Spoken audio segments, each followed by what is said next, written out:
Hello, BookTube. I thought I'd do a book haul. As you well know, if you watch my channel, I've been relegated to the group known as the OGBG, the Old Geezers Book Group. I'm not the oldest member, though I think I'm close. So there's been a bit of an arms race as far as picking up books goes, and seems it's most intense between Byways and Booklands, Jason Harrigan and Steve Donahue. So I thought I'd hide in the thickets here and launch a little attack of my own, and then I'm going to run. So, but I thought I wanted to show a few magazines first. I'm a big fan of Wooden Boat magazine. A new issue just came out. I've only read one article. I should see if I can take a look at it here and tell you what it is, because it was wonderful. Yes, it's a text and photograph by Milo Stanley. It's called The Rime of the Youthful Mariner, a Voyaging Dream Fulfilled. Excellent, excellent story. There's our very young author and his tales of working on his boat and crossing the Atlantic from the U.S. to the Azores and beyond. So I've got to get to the other articles here, but one of my favorite magazines in the world, and always has been. It has been for a long time. Then on my pull list at Newberry Comics, I got the fourth in this series, which is Conan, Battle for the Serpent Crown. Been enjoying this so far. And we try to keep our comic store going, right, during these interesting times. And then there's Killing Red Sonja, issue 3 from Dynamite. And let's see if there's something here. Give you an idea of the artwork. And then Red Sonja, number 18. So always fun. But then I went out and I got a bunch of books, and that's what this is about. And a couple things have helped some collections, actually.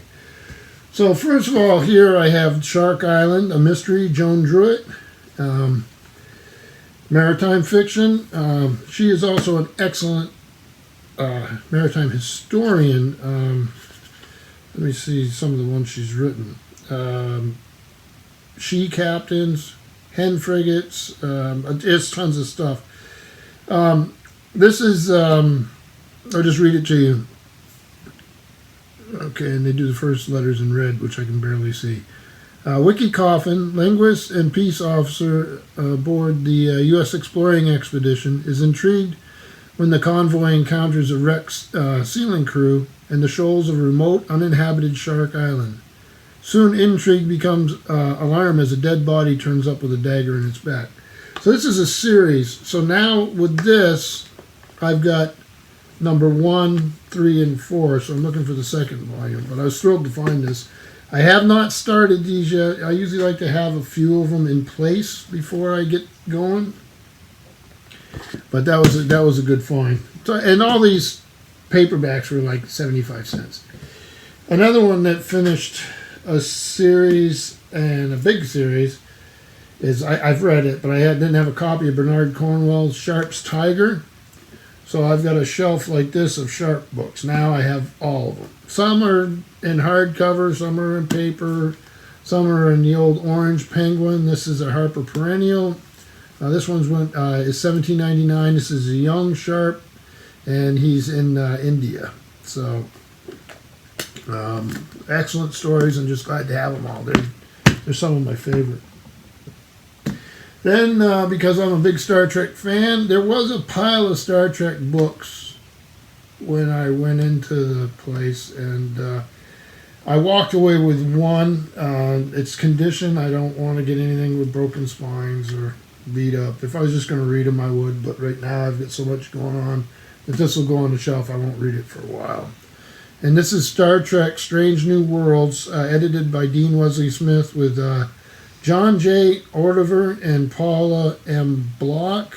So, Strange New Worlds, number 6. And let me see who we have in here. We have the introductions. So, under Star Trek Original Series, you have stories, Next Generation, Deep Space Nine, Voyager, Enterprise, and then Speculations. So, you see how they're done by series. Got some discolorations on the paper. When did this come out? I've never read this before. 2003. So it's in good shape. So I'm glad to have that. Then shifting things up a bit here. I think I read this years ago. It's a nice copy anyway, and I'll reread it. Wallace Stegner, Where the Living Bluebird... wait a minute, let's see. Where the Bluebird Sings to the Lemonade Springs, Living and Writing in the West. I almost messed that up, but you see why.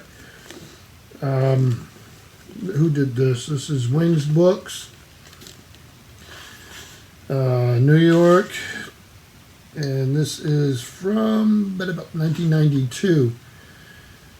For years, Wallace Stegner's acclaimed works have indicated his passion for the past, the truth, the western reaches of the United States, and the best in art, whether produced by man or by nature. It is altogether appropriate that he should weave writings from his memories together with essays on the West and appreciations for other writers. Excuse me. Stegner has been called the Dean of Western Writers. Ivan Doig called him one in a century. But he was not Western in any provincial or parochial sense. He demonstrated that you can see as far from California or Montana as from anywhere. So the first section of the book is at once intensely personal and broadly universal. And so they just talk about the rest of the book. I won't read that, but I'm glad to have it. I like Stegner. Then I got 3 of these books. New York Review of Books. None of these have I read, and I don't know much about them, but the New York Review of Books does these. Well, this one had to be flipped that way. I see a lot of them on BookTube. And these are just random titles. I grabbed them because, like I said, they're less than $1. And their choices are usually pretty interesting. So we'll see how it goes. The first one here is The Book of Ebenezer LePage by G.B. Edwards. It had an introduction by John Fowles, who I do read. True epic, as sexy as it is hilarious. For every person nearing retirement, every latent writer who hopes to leave his island and find the literary mainland, its author, quiet, self-sufficient, tidy, Homeric, remains a patron saint. So the character here, Ebenezer LePage, is cantankerous, opinionated, and charming, is one of the most compelling literary creations of the late 20th century. 80 years old, Ebenezer has lived his whole life in the Channel Island of Guernsey, a stony speck of a place caught between the coasts of England and France, yet a world apart from either. Ebenezer himself is fiercely independent, but as he reaches the end of his life, he is determined to tell his own story and the stories of those he's known. He writes of family secrets and feuds, unforgettable friendships and friendships betrayed, love glimpsed and lost. The Book of Ebenezer LePage is a beautifully detailed chronicle of a life, but is equally an oblique reckoning with the traumas of the 20th century, as Ebenezer recalls both the men lost to the Great War and the German occupation of Guernsey during World War II, and looks with despair at the encroachment of commerce and tourism on his beloved island. G.B. Edwards, the author, labored in obscurity all his life and completed the Book of Ebenezer LePage shortly before his death. Published posthumously, the book is a triumph of the storyteller's art that conjures up the extraordinary voice of a living man. So it sounds great to me. I usually don't read that much, but I just got interested. Then this next one, again, this New York Review of Books. This is Other Men's Daughters by Richard Stern, introduced by Philip Roth, and an afterword by Wendy Doniger. So there's a lot of supporting stuff on this one. As if Chekhov had written Lolita, I would contend that in its own felicitous small-scale way, Other Men's Daughter is to the 60s what The Great Gatsby was to the 20s, The Grapes of Wrath to the 30s, and Rabbit is Rich to the 70s. A microscope exactly focused on a definitive specimen of what was once the present American moment. So, of those listed works, I'm not a fan of all of them. So, we'll take a risk, right, for 75 cents. It might be good. And then this last one here is Samsara, A Right for a Dead Man, by U.R. Anna Thamirthy. I'm not sure I'm saying that right. I'm sure I'm not saying that right. Translated by A.K. Ramanujan. So I'm sorry if I blistered that pronunciation. V.S. Naipaul says, Samsara takes us closer to the India idea of the self and without too much mystification. The narrative is hypnotic.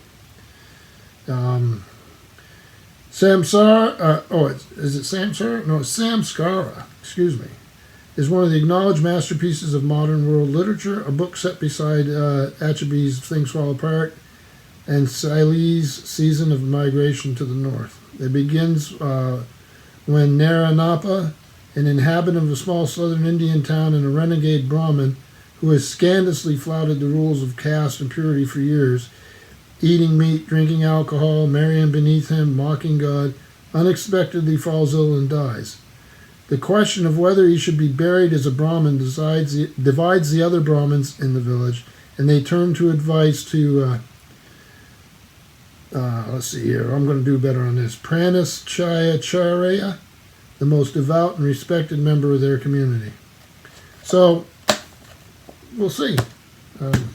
Hopefully by the time I'm done with the book, I'm better with the pronunciation. I'll give it a shot. Then this is a book I've known about for a long time. I have not read. I'm thrilled to have it. Glad to have it for my collection. And this is Mr. Bly's Bad Language, Passion, Power, and Theater on the Bounty. This is by Greg Denning. It's Cambridge University Press. Nice hardback here. This is... let me see how they're doing this. That's sort of weird. Don't have a copyright page, I don't see. Oh, yeah, we do. I went right by it. Okay, so this is Cambridge University Press, 1992. And yes, this is a first edition. Let's get some illustrations here. So, let me read it to you. Greg Denning has produced a powerful new account of an event that has, over 2 centuries, helped to define our modern understanding of tyranny and resistance. His tale about Bly and the mutineers is imaginative and learned, engaging and entertaining, much to be enjoyed by anyone who is interested in society and culture of wooden ships and iron men. So this is Captain Bligh and the Voyage of the Bounty are the starting point of this new study of the famous mutiny in history, literature, and film. So it covers more than just the... it's got an incredible bibliography and notes. So I'm sure there are people out in BookTube who've read this. This book had quite a reputation. It just slipped by me and never had a copy, and I'm glad to have it. So we'll see. In keeping to the theme, this is one of those little Smithsonian History of Warfare series. John Keegan's the editor. This one came from Borders, those of you who remember Borders. And it's War at Sea in the Age of Sail, 1650 to 1850 by Andrew Lambert. Collins, Smithsonian Books by Collins, 2000 is the publication date. Illustrated throughout the thing. We've got maps. So a nice little introduction. There's going to be a lot of stuff I already know. Hopefully stuff I don't. And there he is. So glad to have it. Just a nice little line. Then this next one here. This is part of the series called Peoples of America. This is the Iroquois by Dean R. Snow. Archaeologist I'm sure Sean D. Standfast has read his stuff. I should list what he's written, because he's written some great stuff. Yeah, The Archaeology of North America and The Archaeology of North American Indians. I've read him in the past. This goes from archaeology type stuff about the Iroquois, and here's some stuff, all the way up to the present time. And so it's sort of a very, spans a lot of time, let's put it that way. And the interactions with the European settlers. Here's Joseph Brandt. So I'm glad to have this study. I'll read it with interest. And then the finish up here, I like Routledge Press books. They tend to be a little pricey. They're very academic. But this case, I got this one for 75 cents and happy to have it. This is Hoplites, the Classical Greek Battle Experience, edited by Victor Davis Hanson. It's in excellent condition. Routledge, London and New York. This is a reprint from 2005 of an original that came out in 1991. So we have... So part one is the ideology of hoplite battle, ancient and modern. We have the men and their equipment, hoplite weapons and offensive arms, the identification and retrieval of the hoplite battle dead, hoplite technology and phalanx battle. Part three is the environmental battle, so it's killing zone, the salpinx in Greek battle, the generalized hoplite, and then part four is the rules of the game, hoplite tradition and practice, hoplites and obstacles, sacrifice before battle, hoplites and the gods, the dedication of cultured arms and armor. And then part five, the epilogue, is the future of Greek military history.